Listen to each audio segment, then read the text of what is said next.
오늘 우리가 함께 보실 하나님의 말씀은 고린도후서 5장 16절에서 21절까지의 말씀입니다.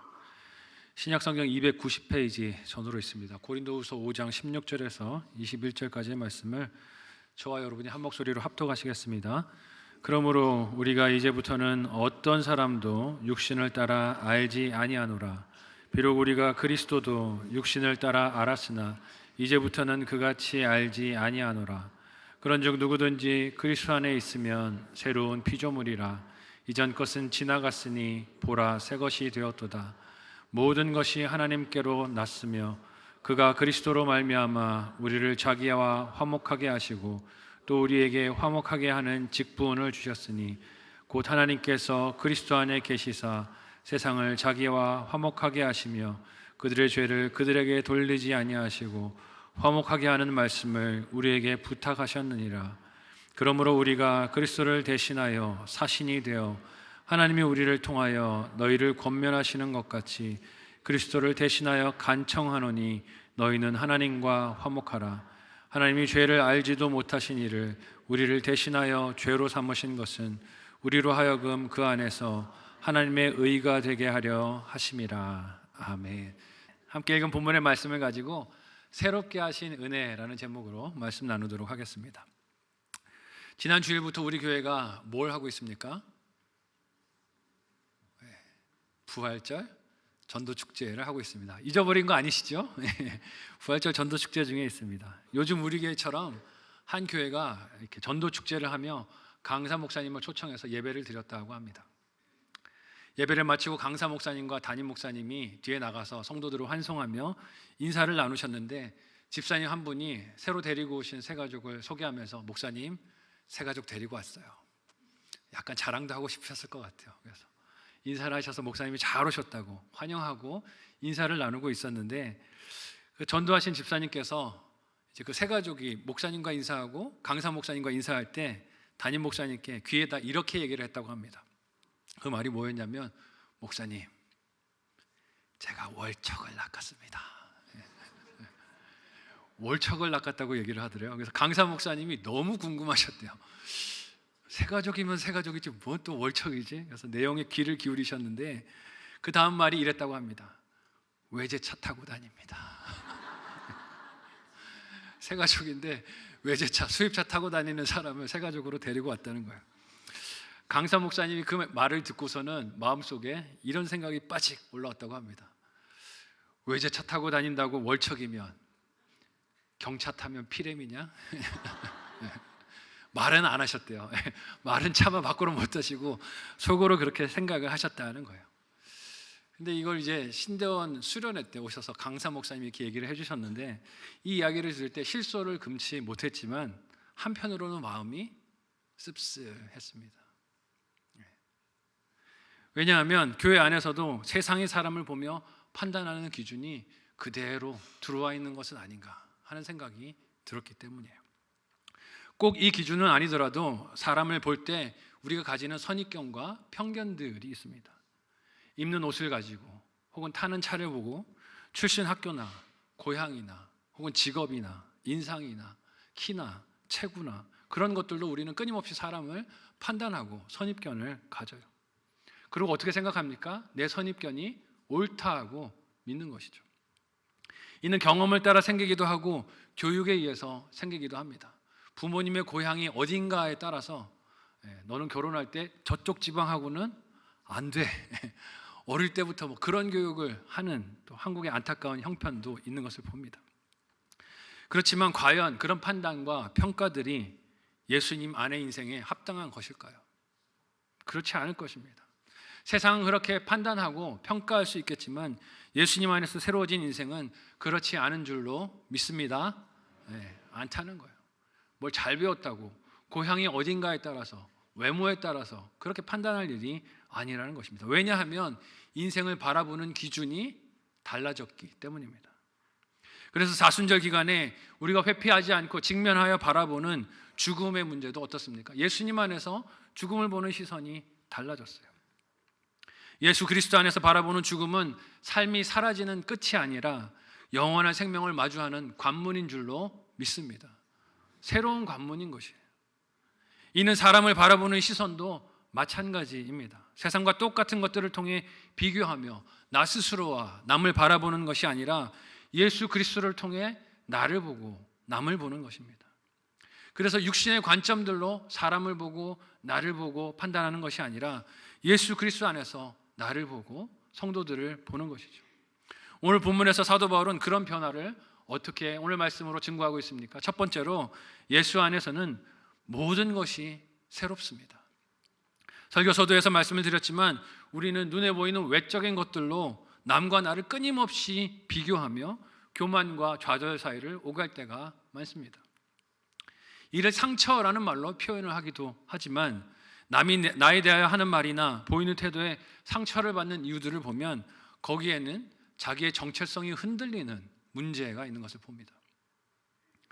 자기의 정체성이 견고하지 않으니 남이 하는 말들을 어떻게 받아들이는 거예요? 그대로 내 것으로 받아들이는 것이죠. 말 그대로 상처를 수용해 버리는 것입니다. 이렇게 정체성이 견고하지 않으면 교만과 절망 혹은 교만과 콤플렉스 사이를 오가며 마음이 널뛰기를 합니다. 이 둘은 사실 같은 것이에요. 교만과 컴플렉스 혹은 교만과 절망은 다른 것이 아니라 둘이 다 똑같은 것입니다. 둘 다 자기의 정체성이 견고하지 않으니 나와 남을 비교하면서 절망과 교만 사이를 왔다 갔다 하는 것입니다. 내가 남보다 좀 가진 것이 많으면 어떻게 됩니까? 마음이 이만큼 높아져서 내가 저 정도 인생은 아니잖아? 교만으로 올라갔다가 비교해서 내가 가진 것이 적으면 어떻게 됩니까? 저 나락으로 떨어져서 내 인생은 왜 이럴까? 절망과 괴로움 가운데 살아갑니다. 그러나 이는 늘 상대적이고 변하는 것입니다. 사도 바울은 복음을 전하고 목회를 감당하면서 무수히 많은 공격들을 받았습니다. 특별히 그가 받은 사도로서의 사명에 공격이 많았던 것을 봅니다. 원래 사도라는 사람이 어떤 사람들을 뜻합니까? 예수님을 생전에 따랐던 제자들을 뜻합니다.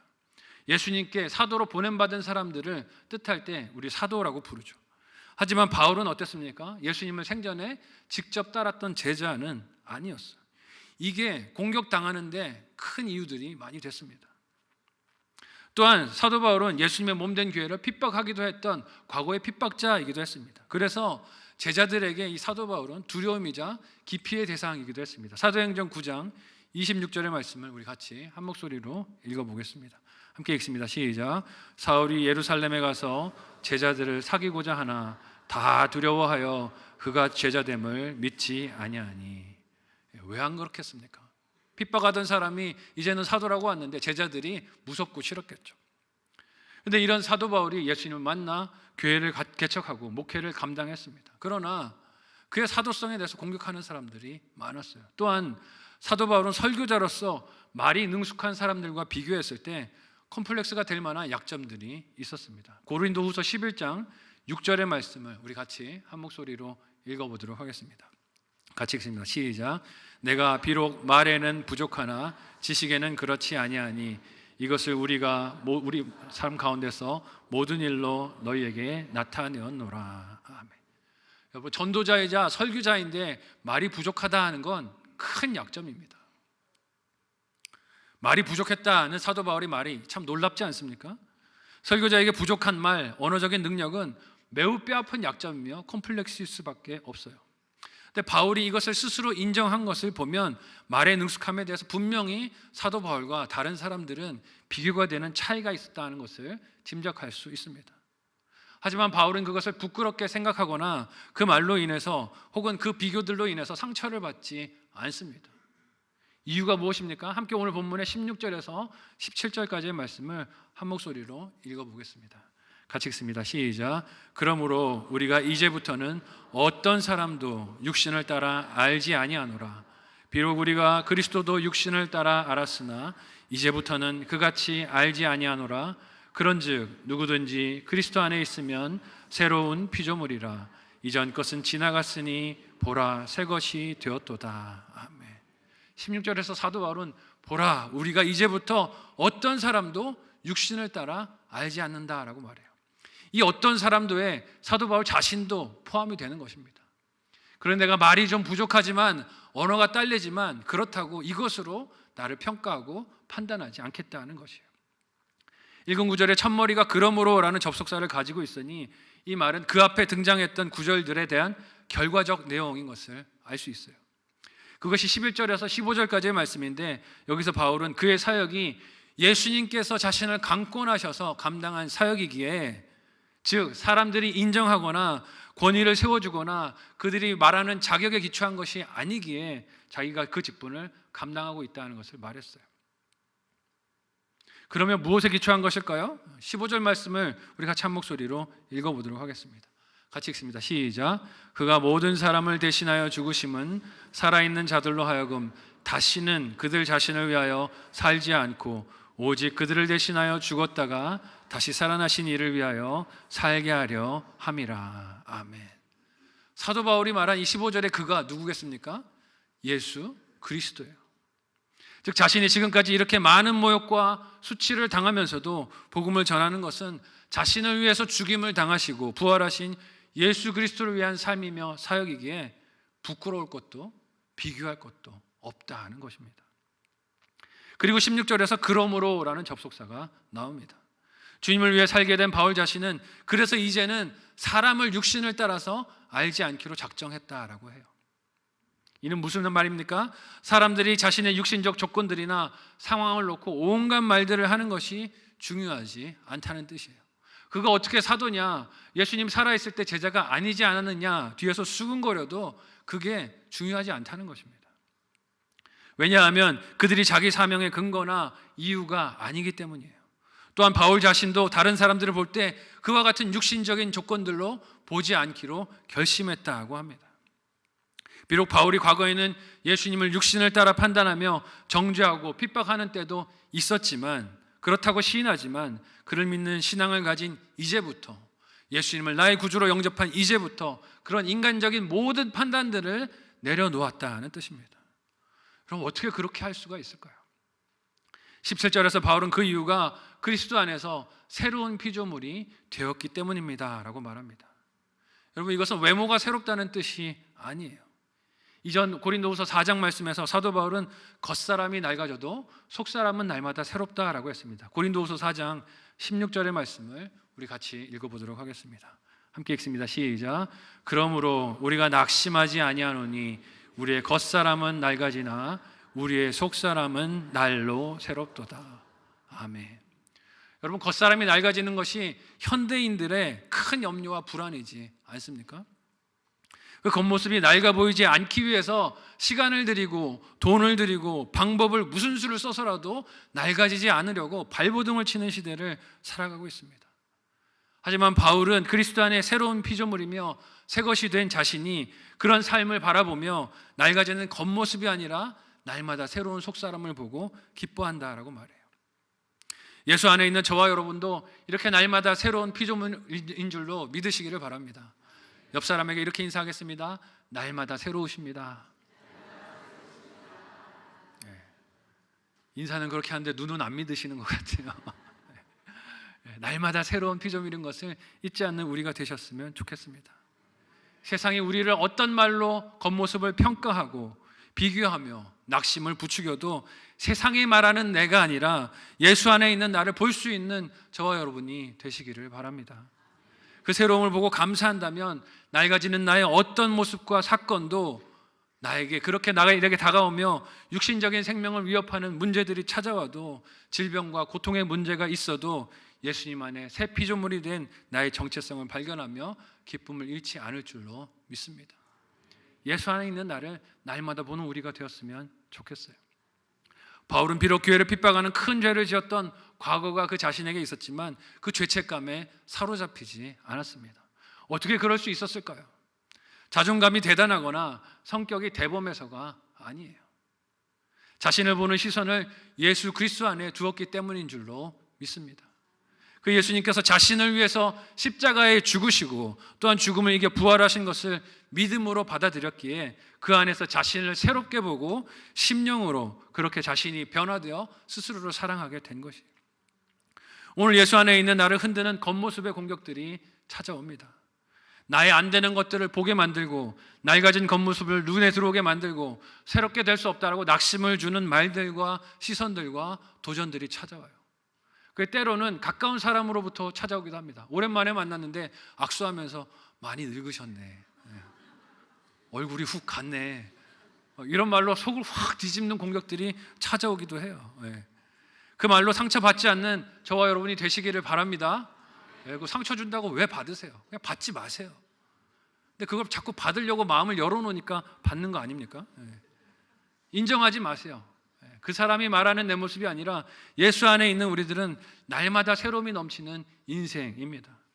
그 새로움의 생명력과 은혜를 경험하는 이 사순절 기간이 되시기를 예수님의 이름으로 축복합니다. 한번 생각하고 적용해 보시기를 바랍니다. 첫 번째 묵상 적용 질문을 드립니다. 첫 번째는요, 나를 볼 때 예수 안에 나를 봅니까? 아니면 세월 속에 나를 봅니까? 예수 안에 나를 봅니까? 세월 속에 나를 봅니까? 거울 앞에 설 때마다 예수 안에 있는 새로운 나를 보시기를 축복합니다. 두 번째로 화목함을 위해서 우리를 새롭게 하셨습니다. 하나님은 우리를 왜 예수님 안에서 새롭게 하실까요? 그냥 거울 보면서 나는 새로운 인생이야 스스로 위로하고 기뻐하라고 그렇게 주신 은혜는 아닐 거예요. 그 새로움을 홀로 기뻐하라고 누리라고 주시는 은혜는 아닐 것입니다. 예수 안에 새롭게 하신 하나님의 은혜의 뜻을 사도 바울은 오늘 말씀에서 이렇게 봅니다. 함께 18절에서 19절까지의 말씀을 하이라이트 된 부분을 주의하면서 한 목소리로 읽어보도록 하겠습니다. 같이 읽습니다. 시작. 모든 것이 하나님께로서 났으며 그가 그리스도로 말미암아 우리를 자기와 화목하게 하시고 또 우리에게 화목하게 하는 직분을 주셨으니 곧 하나님께서 그리스도 안에 계시사 세상을 자기와 화목하게 하시며 그들의 죄를 그들에게 돌리지 아니하시고 화목하게 하는 말씀을 우리에게 부탁하셨느니라. 아멘. 제가 어디다가 하이라이트를 했습니까? 화목하게. 새롭게 하신 이유가 어디에 있다고요? 하나님과 화목하게 하시려고 우리를 새롭게 하셨다는 것입니다. 바울은 과거 예수님과 교회를 육체대로 바라보며 핍박한 죄를 회개하고 돌이켰습니다. 예수님 안에 새로워진 것이죠. 그 안에서 새로운 피조물이 되었기에 이제는 교회의 핍박자가 아니라 교회의 변호자가 되었고 복음을 증거하며 교회를 세우는 사도가 되었습니다. 근데 이렇게 변화를 경험하고 예수님 안에 새롭게 만드신 하나님의 목적을 바울이 어떻게 이해합니까? 화목하라고 주시는 직분이구나. 예수로 말미암아 택한 백성과 화목하게 원하시는 하나님의 뜻에 순종하는 것이 새롭게 하신 뜻이구나 한 것을 알게 됐어요. 과거 자신이 교회를 핍박한 과오를 범했음에도 불구하고 오히려 복음을 전하는 사명을 주님께서 주신 것을 보면서 깨달은 은혜가 화목하라고 나를 새롭게 하셨구나 깨달은 것입니다. 과거 바울은 하나님을 위한 일이라 스스로 믿었음에도 불구하고 그리스도인들을 잡아 종교 재판의 자리에 끌고 오고 그들을 고발하고 박해하는 것으로 하나님을 위하려고 했었습니다. 하지만 담에석으로 가던 길에 부활하신 예수님을 만났고 자신의 사명이 남을 박해하고 법정에 세우는 것이 아니라 하나님 앞으로 이끌어 화목하게 하는 것임을 깨닫게 됐어요. 이를 바울 자신이 먼저 그의 삶 가운데 경험하게 되자 이게 다른 사람들에게도 전해야 하는 소식이며 믿음을 선물로 받은 성도의 사명인 것을 절실하게 깨닫게 된 것입니다. 세상의 기준으로 생각한다면 교회를 바울처럼 핍박했던 그 자신이 징계를 받고 그 책임을 남김없이 다 짊어져야 하겠지만 하나님은 오늘 말씀처럼 바울에게 그 죄를 돌리지 않으시고 오히려 복음을 전하는 사명, 화목하게 하는 말씀을 증거하는 일을 사도 바울에게 맡겨주셨어요. 이처럼 예수님께서 십자가에 달려 돌아가신 것은 우리를 그 보혈로 정결하게 하시며 새로운 피조물이 되게 하사 하나님 앞으로 담대하게 나아가게 하시려는 것입니다. 그렇게 그 음성을 듣고 가까이 있게 하시며 원수가 아닌 화목한 관계에 두시려고 저와 여러분을 새롭게 해주신 거예요. 바울은 이런 십자가의 은혜를 로마서에서 하나님의 일방적인 사랑으로 받았음을 선언하고 고백합니다. 로마서 5장 10절에서 11절까지의 말씀을 우리 같이 한 목소리로 읽어보겠습니다. 함께 읽습니다. 시작. 곧 우리가 원수 되었을 때에 그의 아들의 죽으심으로 말미암아 하나님과 화목하게 되었은즉 화목하게 된 자로서는 더욱 그의 살아나심으로 말미암아 구원을 받을 것이니라. 그뿐 아니라 이제 우리로 화목하게 하신 우리 주 예수 그리스도로 말미암아 하나님 안에서 또한 즐거워하느니라. 아멘. 이 은혜, 즉 하나님과의 관계가 회복되는 은혜는 사람의 노력이나 공로로 주어진 것이 아닙니다. 읽은 말씀을 보니 아직 원수되어서 예수님을 육신대로 알고 핍박하거나 무시하던 그때 오로지 하나님의 사랑이 이유가 되어 우리에게 주어진 은혜라고 말씀하세요. 그래서 사람이 이 은혜에 대해서 자기 지분을 자랑할 것이 없는 줄 믿으시기를 바랍니다. 나를 구원해 주신 하나님의 은혜, 내가 이렇게 수고했잖아요. 내세울 수 있는 것은 아무것도 없습니다. 그렇게 하나님과 화목한 관계를 맺게 하신 일방적인 은혜에 담긴 사명이 역시 화목하게 하는 직분이라고 하세요. 이 화목하게 하는 직분이 무엇이겠습니까? 하나님께서 잃어버린 자들을 찾는 그 사랑을 나타내고 전하는 것이 화목하게 하는 직분을 감당하는 것이에요.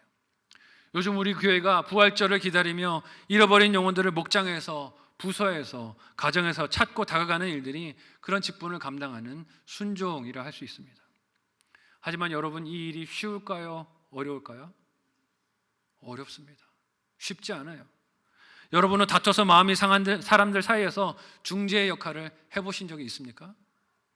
얼마나 힘든지 몰라요. 그것처럼 힘들고 괴로운 일이 없습니다. 자칫 말을 잘못하면 어떻게 됩니까? 화해를 시키려고 하는 일이잖아요. 두 사람이 싸웠어요. 친구든지 가족이든지 싸워서 화해를 시키려고 한 사람의 입장을 전달해야 되잖아요. 그래서 얘기를 듣고 들어봐. 저쪽이 그런 뜻으로 말한 게 아니래. 이해를 좀 할 필요가 있어 라고 얘기를 하면 반대쪽이 뭐라고 말을 합니까? 편드냐? 편들어? 지금 이 상황에서 네가 누구 편을 들어? 하고 공격을 하지 않습니까? 마치 한쪽 편을 들거나 변호하는 태도로 비춰서 오히려 큰 비판과 공격을 당할 때가 있습니다. 그래서 중재하는 역할을 하고 싶어요? 안 하고 싶어요? 안 하고 싶어요. 될 수 있으면 누구 싸울 때 사이에 끼지 말자. 나는 좀 빠지자. 그러고 싶은 욕심이 일어나지 않습니까? 특별히 한쪽이 자신만의 생각에 빠져서 상대방을 오해하고 있을 때는 어떻습니까? 더 어렵습니다. 왜냐하면 말이 들리지가 않기 때문이에요. 내가 피해자이고 손해받고 억울하다는 생각에 갇혀 있어서 말이 들리지가 않으니, 인정도 되지 않으니, 자기는 잘못이 없다고 하니 더 힘듭니다. 그래서 포기하고 싶을 때가 있어요. 죄인인 인간이 하나님께 이런 자기중심적 오해를 쌓는 경우도 많지 않습니까? 하나님 나를 사랑하시는데 왜 이런 질병이 오는가? 왜 이런 경제적 어려움이 오는가? 왜 내 자녀들이 이렇게 어려움을 겪는가? 하나님을 오해하며 마음에 서운하는 마음이 쌓이기도 합니다. 그러니 하나님이 내미신 사랑의 손길을 믿음으로 붙잡도록 이끄는 역할, 섬기는 역할, 화해하는 역할, 화목하는 역할 쉽지 않습니다. 바울은 이 어려운 일을 맡은 성도들에게 무엇을 오늘 본문에서 당부합니까? 함께 20절에서 마지막 21절까지의 말씀을 한 목소리로 읽어보도록 하겠습니다. 같이 읽습니다. 시작. 그러므로 우리가 그리스도를 대신하여 사신이 되어 하나님이 우리를 통하여 너희를 권면하시는 것 같이 그리스도를 대신하여 간청하노니 너희는 하나님과 화목하라. 하나님이 죄를 알지도 못하신 이를 우리를 대신하여 죄로 삼으신 것은 우리로 하여금 그 안에서 하나님의 의가 되게 하려 하심이라. 아멘. 비록 화목하게 하는 역할이 어려운 것이지만 바울은 이것이 예수 그리스도를 대신하여 사신이 된 영광인 것을 강조합니다. 이 일을 하라고 우리를 새롭게 하셨으니 이 직분을 감당하자라고 권면하는 거예요. 여러분, 사신이 무엇입니까? 중요한 외교적인 정황에서 한 나라의 대표가 되어 파송받은 나라에 그 뜻을 전달하는 사람을 사신이라고 합니다. 특별히 나라가 긴박할 때, 중요한 시기에 있을 때, 혹은 위기에 있을 때 사신의 역할이 얼마나 중요합니까? 그 사람의 한마디 말에 따라 전쟁이 날 수도 있고 평화가 있을 수도 있습니다. 그 사람 말의 한마디에 따라 혼란했던 정국이 안정이 될 수도 있고 안정된 정국이 혼란해질 수도 있어요. 그 말과 역할에 따라 나라의 운명이 갈릴 수도 있는 것입니다. 바울은 자신과 복음을 전하는 사도들이 그리스도를 대신하여 간곡히 전하는 소식이 하나님과의 화목을 요구하는 초청이라고 합니다. 이는 사람이 자기 힘으로 그렇게 하라는 뜻이 아니라 하나님이 값을 다 치르셔서 준비해 놓으셨으니, 희생으로 그렇게 손을 내미셨으니 믿음으로 받아들이라 하는 뜻입니다. 그 값을 치른 일이 어떻게 시행되었는지가 21절의 말씀이에요. 하나님이 죄를 알지도 못하신 예수님을 죄로 삼으셔서 인간을 대신하여 그 형벌을 다 받게 하셨다는 것입니다. 이는 예수님께서 인간이 지은 죄의 결과와 이로 인해서 받아야 할 하나님의 진노와 형벌을 다 받으셨다는 뜻이에요. 갈라디아서 3장 13절의 말씀을 우리 같이 한 목소리로 읽어보도록 하겠습니다. 같이 읽습니다. 시작.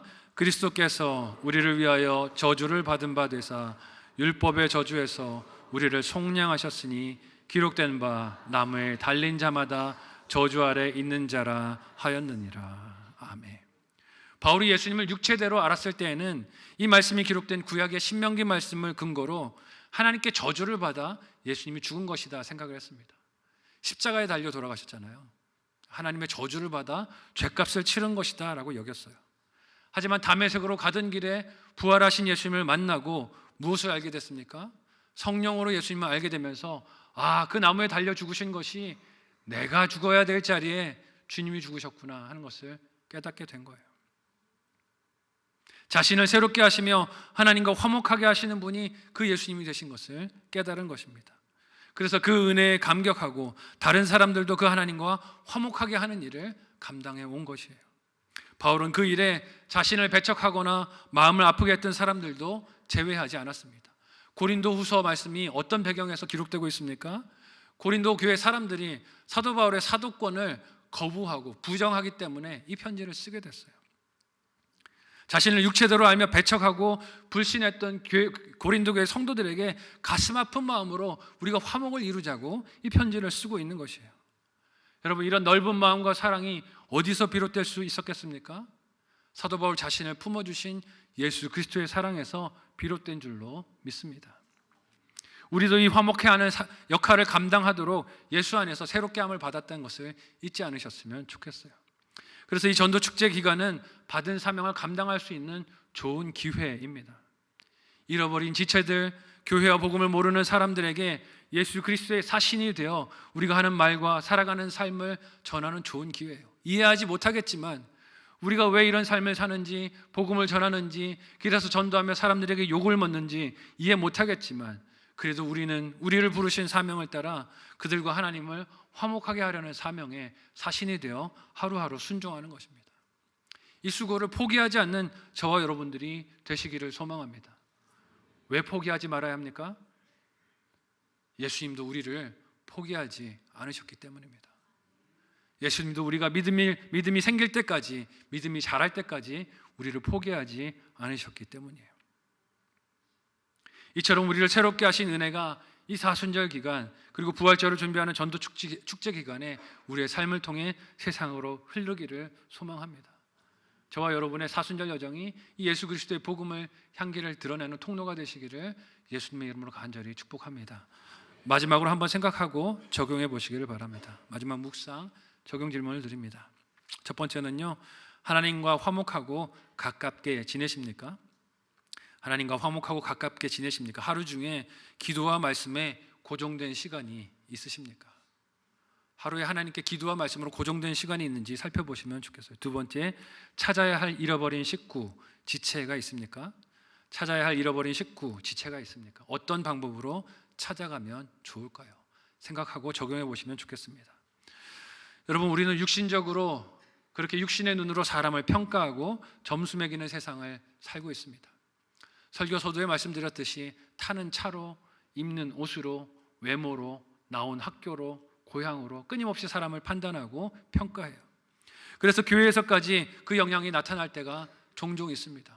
목장에서 교제를 하면서도 상대방의 출신에 따라 혹은 가문에 따라 혹은 가지고 있는 것에 따라 평가할 때가 종종 있어요. 하지만 예수 안에서 새 피조물이 된 우리는 그 시선을 다시 예수님 안에 두고 예수님 안에서 모든 것을 볼 수 있으시기를 바랍니다.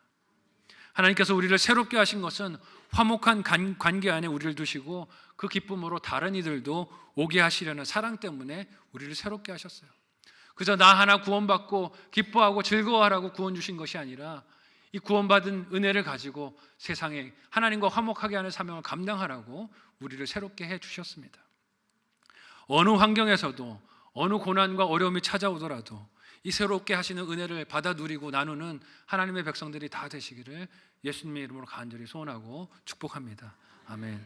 함께 기도하도록 하겠습니다. 이 시간에 말씀을 기억하며 합심하여 기도할 때 하나님, 나 자신도 남도 세상의 육체대로 판단하고 평가했던 모습을 회개하오니 용서하여 주옵소서.